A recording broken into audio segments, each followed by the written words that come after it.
Bonjour et bienvenue dans ce nouvel épisode de Retour gagnant. Aujourd'hui, je vais vous parler de mon expérience en tant que professeur contractuel d'anglais au lycée hôtelier international de Lille. Mes deux parents sont instituteurs et donc pour moi l'éducation nationale ça a toujours été no way. Impossible, jamais je n'y rentrerai parce que je voyais bien la quantité de travail que cela représentait, les heures que passait mon papa à corriger ses cahiers le soir. Si vous voulez, c'est un métier certes où il y a beaucoup de choses plutôt positives comme les vacances scolaires, mais en fait c'est beaucoup plus de travail que ce qu'on pense et surtout beaucoup de travail à la maison. Quand on rentre chez soi, on n'a pas fini sa journée en fait. On a des copies à corriger, des cours à préparer.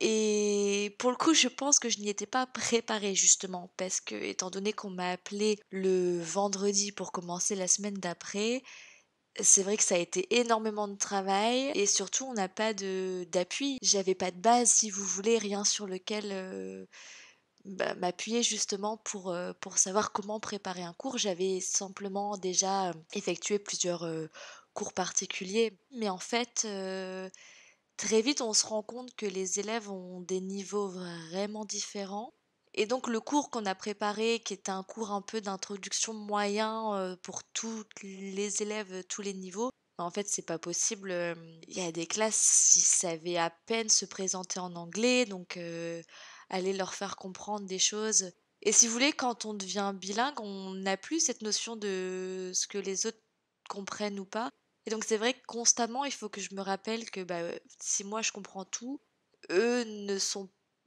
pas encore là, n'y seront, peut-être jamais et du coup, voilà, il faut constamment se rappeler que je c'est moi qui suis là pour leur apprendre et qu'ils ont pas, voilà, qu'ils ont pas tous, les mêmes niveaux donc ça c'était vraiment la chose la plus compliquée.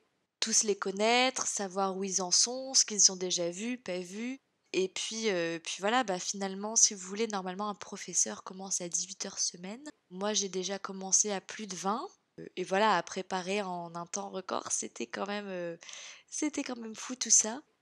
Et puis, s'habituer aussi à ce qu'on vous appelle madame. Ça, c'était vraiment, «Bonjour madame, comment allez-vous madame?» et être devant une classe en fait, ma plus grande classe, ils sont 29 et voilà et il faut savoir être devant, 29 adolescents en plus, ils ont tous entre, 15 et 19 ans. Donc c'est l'âge assez ingrat où ils sont contents de rien, toujours blasés de tout. Donc j'essaye de m'adapter, de faire des choses didactiques, sympas, assez fun et en fait, ils sont quand même jamais contents.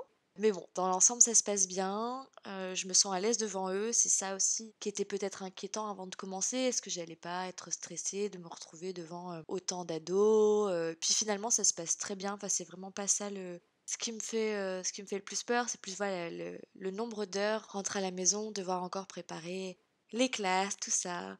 Mais je dois dire que si j'étais mitigée au début, parce que si vous voulez, là, ça fait déjà un mois que je suis en poste et j'étais vraiment mitigée au début et ça commence de plus en plus à me plaire en fait. J'ai vraiment des journées où bah, je m'amuse, c'est peut-être un grand mot, mais je prends plaisir à faire ce que je fais.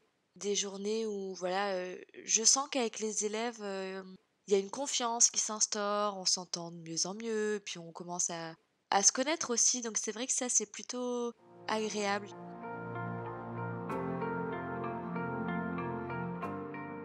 Et du coup, voilà, je me retrouve en salle des professeurs, à faire mes photocopies, à discuter avec les autres professeurs et c'est vrai que c'est des petites choses, hein, mais qui marquent aussi que, ben, finalement, on est dans le cœur du métier et voilà.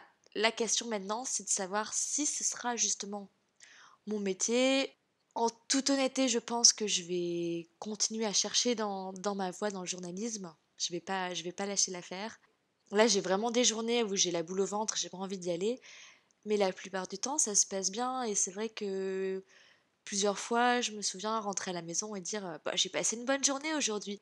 Donc c'est vrai que en fait, c'est une bonne expérience. Quoi qu'il en devienne, je sais pas encore combien de temps je vais y rester, si ça va se prolonger ou si je serai rappelée pour un autre poste après, mais ça restera, quoi qu'il arrive, je pense, une bonne expérience.